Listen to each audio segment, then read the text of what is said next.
ఆ రోజుల్లో త్రిలోకాధిపత్యము కొరకు దేవతలు, అసురులు పరస్పరము పోరాడుతుండేవారు. దేవతలు బృహస్పతిని, అసురులు శుక్రాచార్యుని గురువులుగా ఎన్నుకొనిరి. ఆ ఇరువురు బ్రాహ్మణులు కూడా పరస్పర వైరమును పెంచుకొనిరి. మృత సంజీవని విద్యను శుక్రాచార్యుడు ఎరుగగా బృహస్పతి దానిని ఎరుగడు. దానితో దేవతలందరూ బృహస్పతి పుత్రుడైన కచుడిని సమీపించి సంజీవని విద్యను శుక్రాచార్యుని నుండి అభ్యసించమని కోరిరి. కచుడు 1000 సంవత్సరాలు బ్రహ్మచారిగా శుక్రాచార్యుని వద్ద ఉండుటకు అనుమతి పొందెను.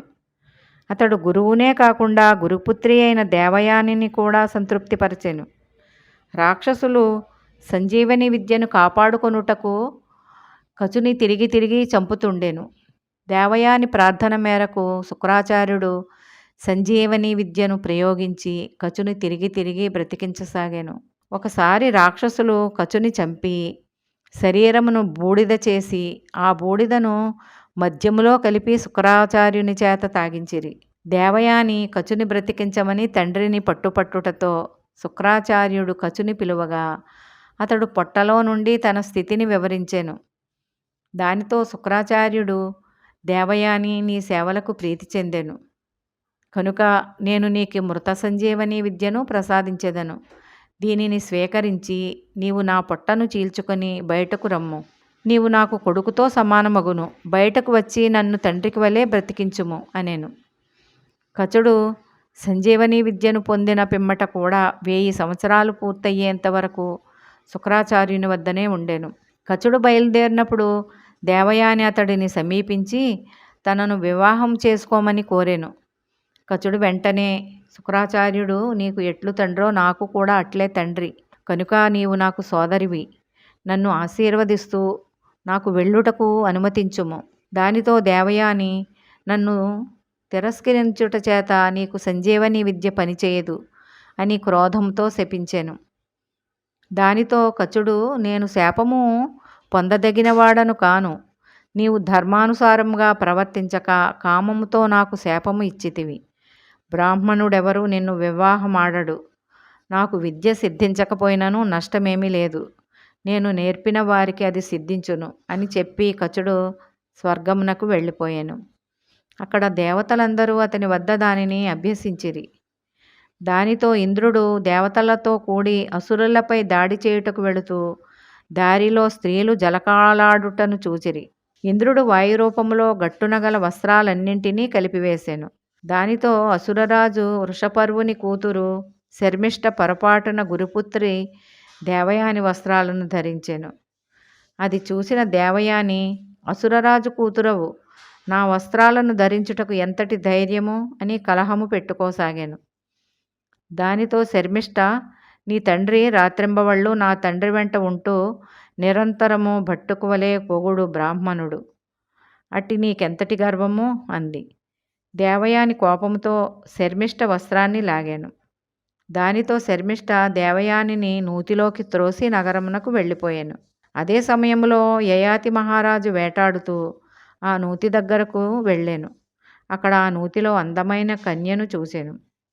నీవు ఎవరవు అని అడుగుటతో దేవయాని తాను శుక్రాచార్యుని కూతురును, చేతిని అందించి నన్ను బయటకు తీయగలరు అని వేడుకొనెను. యయాతి బ్రాహ్మణ కన్యను బయటకు తీసి ఆమె అనుమతితో రాజధానికి తిరిగి మరలిపోయాను.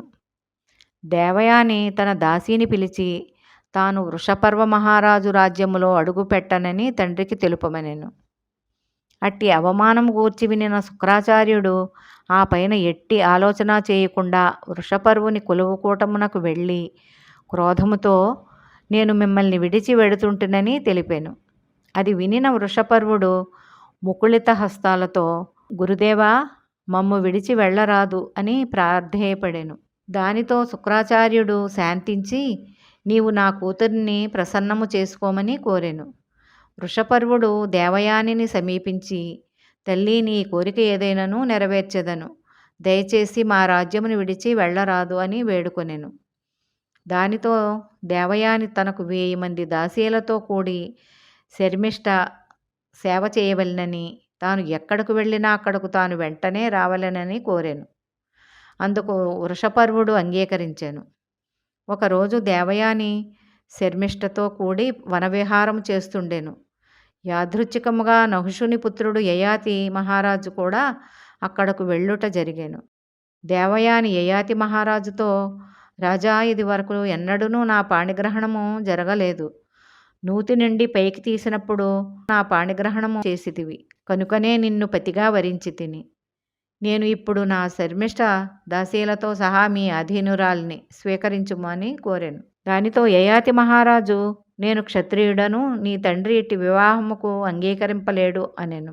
దానితో దేవయాని తండ్రి శుక్రాచార్యుడు, నా ప్రియపుత్రిక నిన్ను వరించెను, నీవు ఈమెని చేపట్టుము అని వేడుకొనుటతో యయాతి తనకు బ్రాహ్మణ కన్యను వివాహమాడుట ద్వారా వర్ణసంకర దోషము కలుగుకుండునట్లుగా వరము అందించమని కోరెను. అనంతరము శాస్త్రోక్తముగా దేవయానిని వివాహము చేసుకొని శర్మిష్ఠ దాసీలతో సహా యయాతి తన రాజధానికి తిరిగిపోయాను. కొంతకాలముకు దేవయానికి ఒక పుత్రుడు కలిగాను. ఒకసారి మహారాజు ఏకాంతములో ఉండుటను చూచిన శర్మిష్ఠ తాను క్షత్రియ కన్యనని పలుకుతూ అతడిని సంతానము కొరకు సమీపించెను. రాజు ఆమె కోరికను అంగీకరించెను. కాలక్రమమున ఆవిడకు అతని ద్వారా 3 పుత్రులు కలిగిరి. ఒకరోజు దేవయాని ఆ 3 కుమారులు అశోకవనములో ఆడుటను చూసి విచారించుటతో రహస్యము వెల్లడయ్యాను. దానితో ఆమె యయాతితో, నన్ను మోసపుచ్చినందుకు నేనిక్కడ ఉండను అని క్రోధముగా పలుకుతూ అక్కడి నుండి రోదిస్తూ శుక్రాచార్యుని వద్దకు వెళ్ళిపోయాను. పిమ్మట శుక్రాచార్యుడు యయాతితో, రాజా, నీవు ధర్మోల్లంఘన చేసినందున వృద్ధుడవై పోవలనని శాపము ఇస్తుంటిని అనెను. దానితో యయాతి వెంటనే వృద్ధుడైపోయాను. యయాతి మహారాజు తనను అనుగ్రహించమని వేడుకొనగా తన వృద్ధాప్యమును ఇతరులు సంక్రమింపచేసుకున్నట్లుగా అనుగ్రహించాను.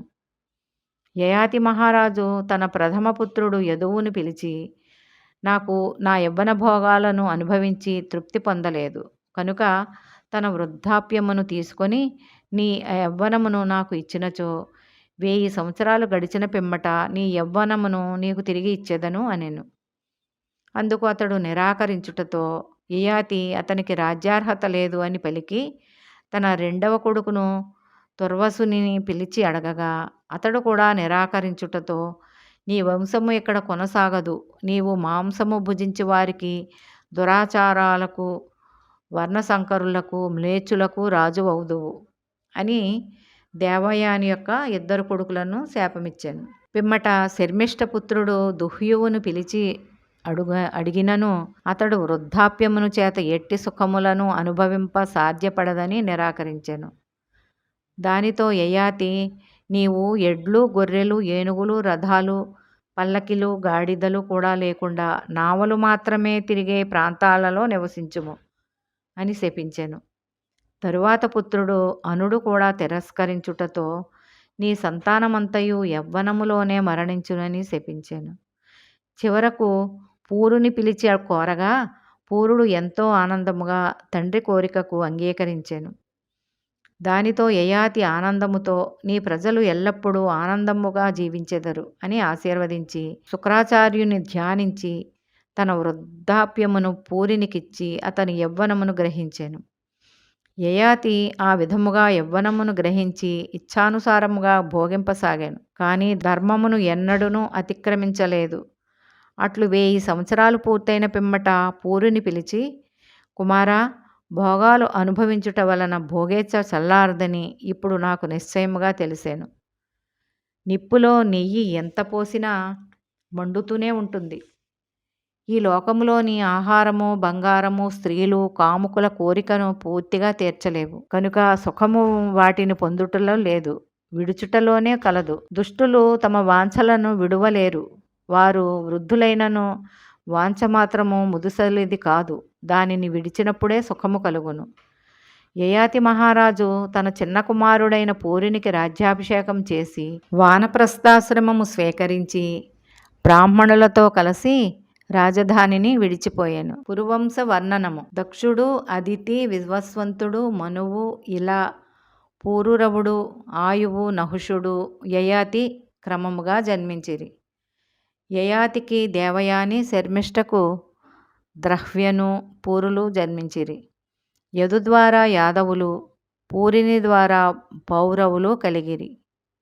పూరునికి కౌసల్య ద్వారా జనమేజయుడు జన్మించెను. జనమేజయముని ప్రచిన్వానుడు, సంయాతి, అహంయాతి, సార్వభౌముడు, జయత్సేనుడు, సుశ్రవ, అవాచీనుడు, అరిహుడు, ఖల్వాంగి, మహాభౌముడు, అక్రోధనుడు, దేవాతిథి, అరిహుడు, సుదేవ, రుక్షుడు, మతినారుడు, తంసుడు, ఈలినుడు, రథంతరి ద్వారా దుష్యంతుడు, భరతుడు, భుమన్యువు, సుహ్రోతుడు, వికంఠునుడు, సుదేవ, అజమీఢుడు, సంవరరణుడు, కురువు, విదూరధుడు, అనస్వుడు, పరీక్షిత్తు, భీమసేనుడు, ప్రతిశ్రవుడు, ప్రతీపుడు.